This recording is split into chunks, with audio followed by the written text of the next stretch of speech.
Level 1. The Greenhorn. You're 19 years old. You just stepped off a prop plane at the gravel runway at Dutch Harbor, on Alaska. 4 time zones and 1 ferry ride past the edge of anywhere you've ever lived. It's October. The wind coming off the Bering Sea is already strong enough to lean into. You've got a duffel bag, a knife you bought at a hardware store in Seattle, and a phone number for a boat you've never seen.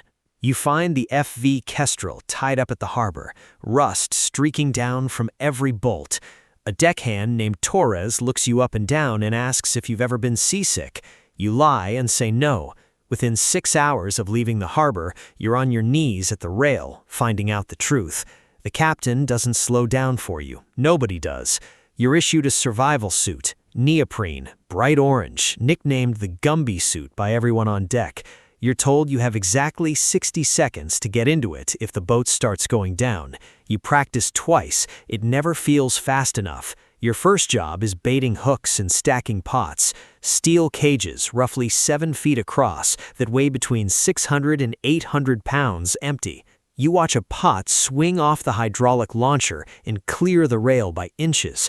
Torres tells you flatly that the deck has killed more men than the water ever has, because the water at least waits for you to fall in.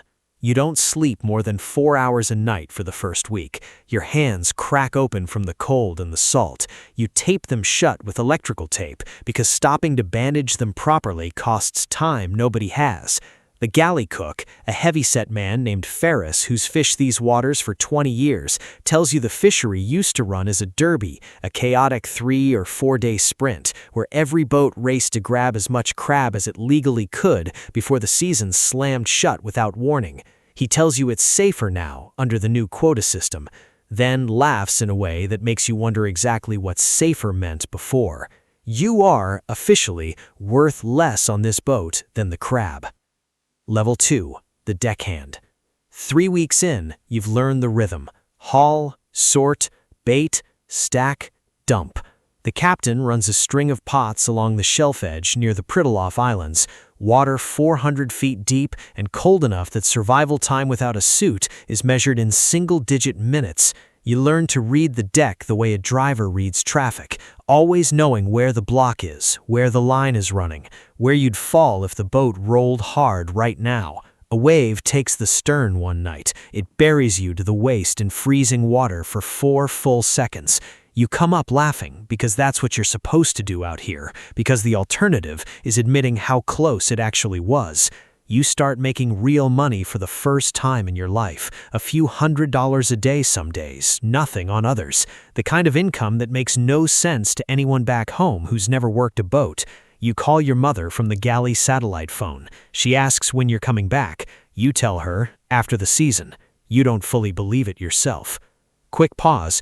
Over 60,000 people watched our rank stories this month, but 98% of you aren't subscribed yet. If you're enjoying this video, hit that subscribe button real quick to join the crew. Now, back to Level 3. Level 3. The Deck Veteran. 2nd full season now. The newer Greenhorns look at you the way you looked at Torres. You can coil 300 feet of line in under a minute without looking down at your hands. You know the sound a pot makes right before the cable that's hauling it snaps. A specific high whine that gives you maybe a half second to move. That half second saves your ankle one gray morning in November. 600 pounds of steel comes crashing back onto the deck where your foot was standing. You stopped being afraid of the cold in the way you used to be. You've started being afraid of complacency instead. Every deckhand who's been out here long enough tells you it's the more dangerous fear to lose. The captain switches the boat over from king crab to opilio, snow crab, when the season shifts in January. Smaller crab, smaller pots, but more of them. A faster, more brutal pace, because the opilio season sometimes runs on tighter closing windows set by the state. You work 18-hour stretches back to back. You learn what it means to hallucinate lightly from exhaustion and keep working anyway. The man next to you is doing the same thing. Stopping isn't really an option on a boat 400 miles from the nearest hospital. Level 4. The Relief Mate. 24 years old now. The captain starts letting you stand a wheel watch. Just monitoring, radar, depth, the other boats working the same grounds. You learn the electronics. The plotter shows every pot buoy scattered across a grid the size of a small county. You learn that the Bering Sea sits on some of the most seismically active seafloor on the planet. A swell can arrive out of nowhere from a distant undersea event with no local storm to explain it. You start learning engine basics, too. A mate who only knows the deck is only half useful to a captain. You take a marine radio operator course over the summer, one of the few months of the year the fishery actually goes quiet enough for you to leave.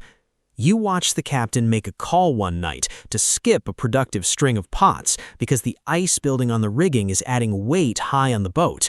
And you understand for the first time that the difference between a good captain and a dead crew sometimes comes down to a decision nobody on deck even notices was made.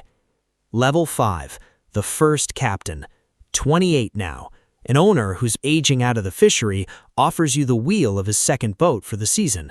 A 42-footer with an aging engine and a crew of 4 who are all older than you, clearly testing whether you deserve to be standing where you're standing. Your first big decision as captain is whether to run for a string of pots during a building storm or hold in the lee of Akutan Island and wait it out. You hold. 2 boats that didn't hold that same night take real damage. One loses part of its rail to a rogue wave.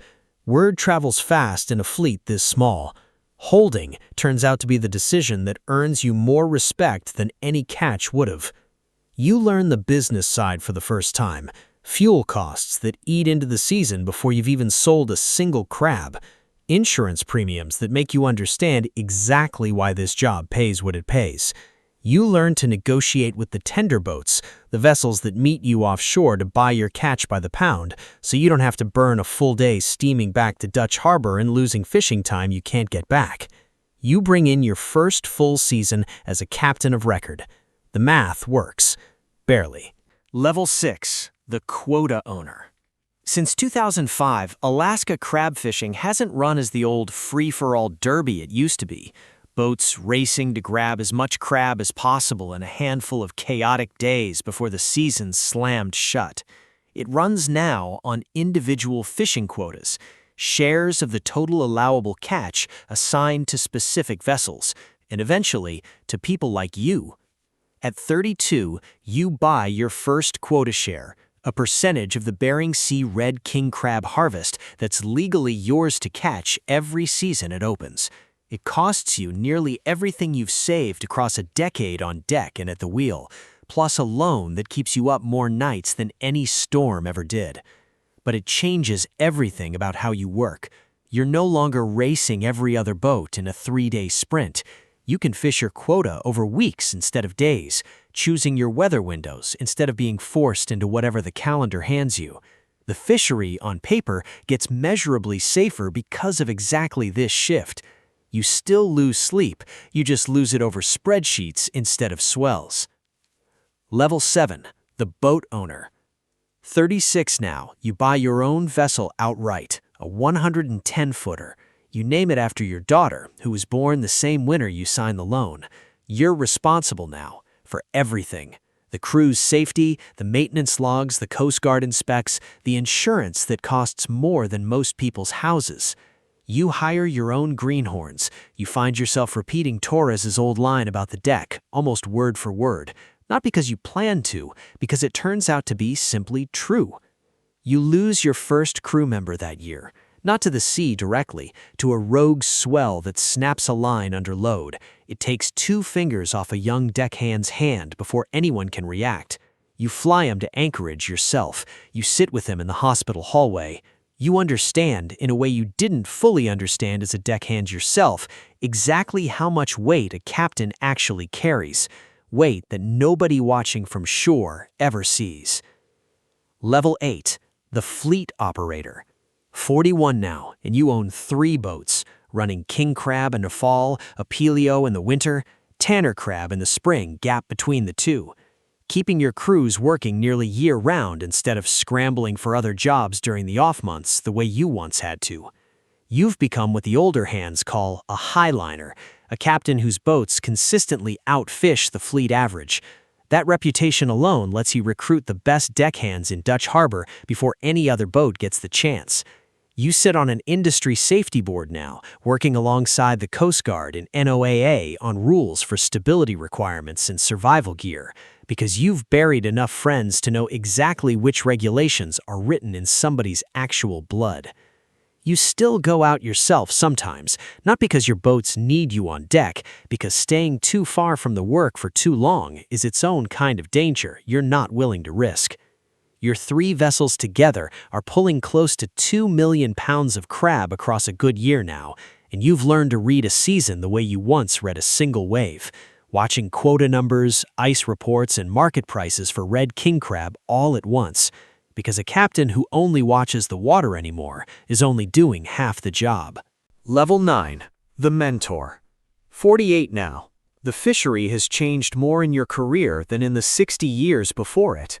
Warming water has pushed king crab populations further from where they used to reliably run. Entire seasons get canceled now in years the stock can't support a harvest, something that would have been unthinkable when you first stepped off that plane at 19.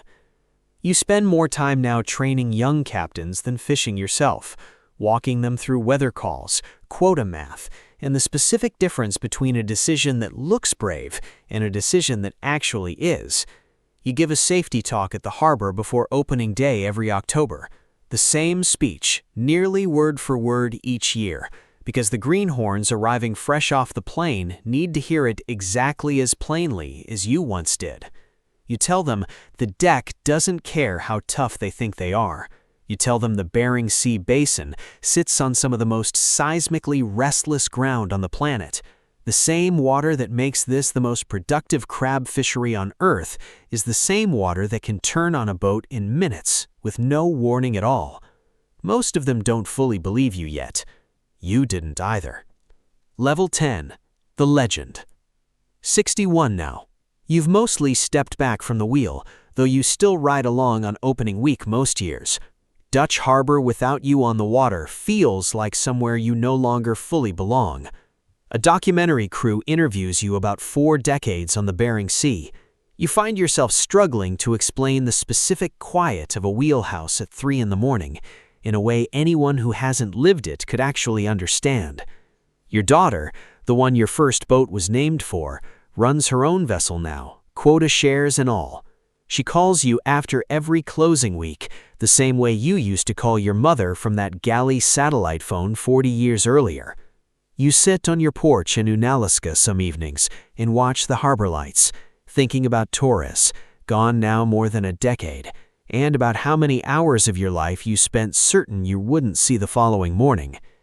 And somewhere right now, a 19-year-old is stepping off a prop plane onto that same gravel runway, duffel bag over one shoulder, about to find out exactly what the deck actually costs.